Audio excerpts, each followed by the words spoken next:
Europe 1 Bonjour, le journal des sports, Raphaël Duchemin. Et Jérôme Lacroix à la une ce matin, Lille, stade suspendu. Pierre Mauroy à huis clos pour au moins 3 semaines, sanction provisoire de la commission de discipline de la Ligue de foot après l'envahissement de la pelouse par des supporters samedi dernier. Alors concrètement, un match est concerné, Lille-Amiens, le 1er avril, match décisif pour le maintien en Ligue 1 qui se jouera donc sans spectateurs dans les tribunes. L'incident au cours duquel certains joueurs ont été molestés par ces supporters a bien sûr alimenté les discussions dans le club de Lille toute la semaine. L'entraîneur Christophe Galtier a lui tenté la thérapie de groupe.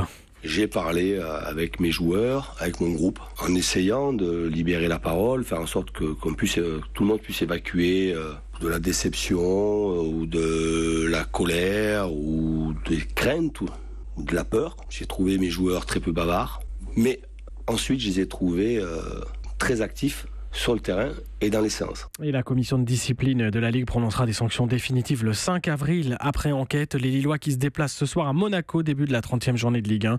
Du côté de l'enquête judiciaire, 10 personnes sont actuellement en garde à vue. Le mot sport du jour. Claque de fin pour les Lyonnais éliminés de la Ligue Europa dès les 8e de finale. Les sifflets du public lors de la fin du match hier, parce que défaite 3-2 à domicile face aux Russes du CSKA à Moscou en match retour après un succès 1-0 à l'extérieur à l'aller. Et avant même cette rencontre, une grosse centaine de supporters lyonnais a affronté les forces de l'ordre dans des échauffourées aux abords du stade.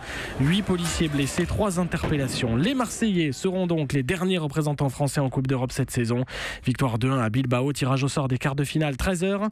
À éviter Arsenal et l'Atlético de Madrid d'Antoine Griezmann. L'histoire du jour. L'étau se resserre autour du boxeur français Tony Yoka, champion olympique en titre des lourds. L'agence française de lutte contre le dopage annonce qu'elle se saisit de son cas. Alors Yoka, pour l'instant suspendu 1 an avec sursis par la Fédération française de boxe pour 3 récents manquements à des contrôles inopinés. Sauf que l'agence, elle, devrait alourdir la sanction. Yoka pourrait être suspendu au moins 1 an.